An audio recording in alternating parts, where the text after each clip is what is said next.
Welcome back in my YouTube channel. मैं homeopathic doctor Habiba Akhtar. आप सबका वेलकम मेरे यूट्यूब चैनल पे। अगर आपने अब तक मेरे चैनल को सब्सक्राइब नहीं किया है, काइंडली जल्दी से सब्सक्राइब कर दें और मेरी प्रीवियस वीडियोस को ज़रूर देखें और उनको लाइक भी करें। चलें, आज हम स्टार्ट करते हैं अपनी वीडियो जो कि नेवल डिस्प्लेसमेंट पर है। नेवल डिस्प्लेसमेंट, मेरी एक व्यूवर है, वो अक्सर मेरी वीडियोज़ पर कॉमेंट करती हैं कि मैम आप इस पर वीडियोज़ बनाएँ, इसको कैसे ठीक किया जा सकता है, उसका तरीका बताएँ। तो आज मैं इस वीडियो में आपको इसकी वजूहात बताऊँगी, इसके साइन एंड सिम्टम्स बताऊँगी, यानी क्या अलामात आपकी बॉडी में जनरेट हो सकती हैं, पैदा हो सकती हैं अगर नाफ उखड़ जाए तो। इसके अलावा मैं आपको कुछ होम्योपैथिक मेडिसिन्स बताऊंगी और होम्योपैथिक मेडिसिन से पहले मैं आपको इसके कुछ तरीके बताऊंगी, किस तरीके से आप घर पर ही अपनी नाफ को ठीक कर सकते हैं। नेवल डिस्प्लेसमेंट को आम ज़बान में लोग नाफ का उखड़ जाना, नाफ का टल जाना या और भी कुछ कहते होंगे। मेरे पास क्लिनिकल प्रैक्टिस में यही आए हैं कि वो क्या अक्सर पेशेंट कहते हैं भाई नाफ टल गई है, नाफ उखड़ गई है। सबसे पहले इसकी वजूहात क्या है? अच्छा, ये छोटे को, बड़े को, किसी को भी हो सकता है। इसके कॉजेज़ छोटों में भी बड़ों में भी सिमिलर हो सकते हैं, बल्कि मोस्टली होते हैं। जैसे कि अगर बहुत ज़्यादा कोई लीन है तो उसकी नाफ जल्दी जल्दी उखड़ सकती है, यानी नेवल डिस्प्लेसमेंट की इसको प्रॉब्लम हो सकती है। अच्छा, नेवल जो है, सबसे पहले तो मैं आपको इसके कॉजेज़ से पहले बता दूँ नेवल डिस्प्लेसमेंट किस जगह पे होती है। अब नेवल से तो आप समझ गए होंगे कि मैं किस चीज़ की बात कर रही हूँ। नेवल से ठीक 1.5 इंच नीचे नर्व का एक गुच्छा होता है, और वो नर्व का गुच्छा, नर्व जो हमारी पूरी बॉडी पे नर्व हमारी समझ लें छाई हुई हैं। जिस तरीके से हमारी जो स्केलेटन है हमारी बॉडी को सपोर्ट फराहम करता है, हमारी बॉडी को खड़ा रखता है, उसी तरीके से जो नर्व्स हैं वो हमारी समझ लें सेंसेशंस को, हमारी मूवमेंट्स को और बहुत से अहम काम हमारी बॉडी में प्ले करती हैं, उसको कंट्रोल करती हैं नर्व्स। तो उन नर्व में वो नर्व जब अपनी जगह से हट जाती है तो उस वक्त हम कहते हैं नेवल डिस्प्लेसमेंट या नाफ का उखड़ जाना या नाफ का टल जाना।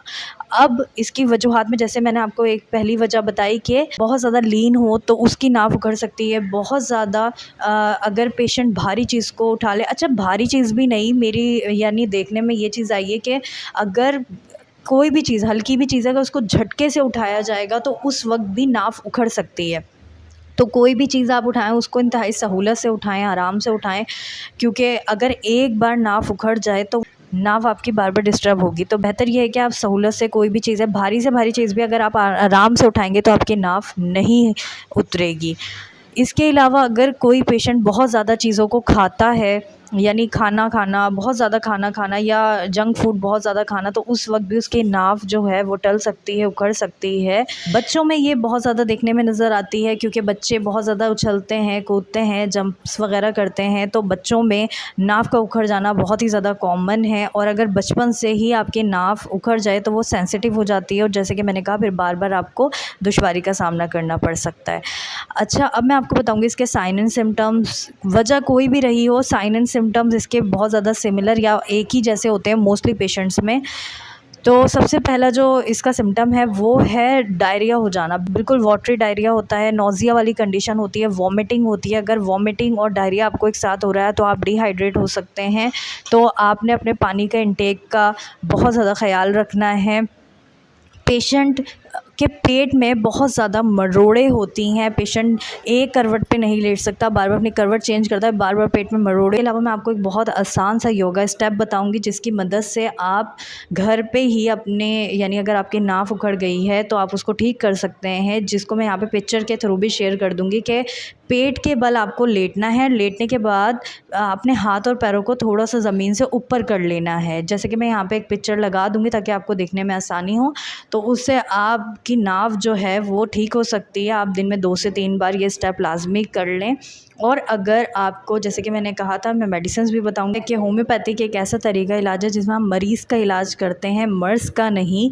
तो हम पेशेंट जो महसूस करता है, जो हमें बताता है, हम उस पे मेडिसिन, मैं आपको 4 मेडिसिन बताऊंगी जो कि चारों में से आप कोई सी भी लेंगे तो आपको यानी लाजमी फ़र्क पड़ेगा, लेकिन मैं आपको सिम्टम्स के साथ बताऊंगी। जो आपके सिम्टम्स हों आप उसके अकॉर्डिंग मेडिसिन ले सकते हैं। सबसे पहली जो मेडिसिन है वो है पोडोफाइलम। अगर आपको बहुत ज़्यादा वाटरी मोशन है, आप रात को बिल्कुल ठीक ठाक सोए हैं और सुबह जब आप उठे हैं तो आपको पहले जो स्टूल पास हुआ है वो डायरिया है बहुत ज़्यादा क्वांटिटी में और बिल्कुल वाटरी हुआ है, तो आप ले सकते हैं। पेट में मरोड़े हैं तब भी आप ले सकते हैं। इसके अलावा एलोस, अगर आपको गैसेस के साथ मोशन हो रहे हैं यानी आवाज़ के साथ मोशन हो रहे हैं तो उस वक्त एलोस बहुत अच्छा काम करेगी।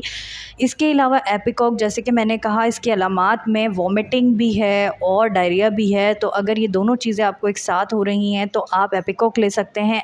एपिकॉक भी 30 में, पोडोफाइलम भी 30 में और एलोस भी 30 में। और बिल्कुल लास्ट में एक और मेडिसन है जिसका नाम है मर्कसॉल। अगर आपको जो मोशन है वो लेज़दार आ रहे हैं और पेट में बहुत शदीद दर्द है और शदीद दर्द के साथ आपको मोशन आ रहे हैं तो आप मर्कसॉल ले सकते हैं। बहुत अच्छी दवा है। तो होपफुली आपको मेरी वीडियो पसंद आई होगी, तो काइंडली मेरी वीडियो को लाइक भी ज़रूर करें और मेरे चैनल को सब्सक्राइब भी। Thank you so much. अल्लाह हाफिज़।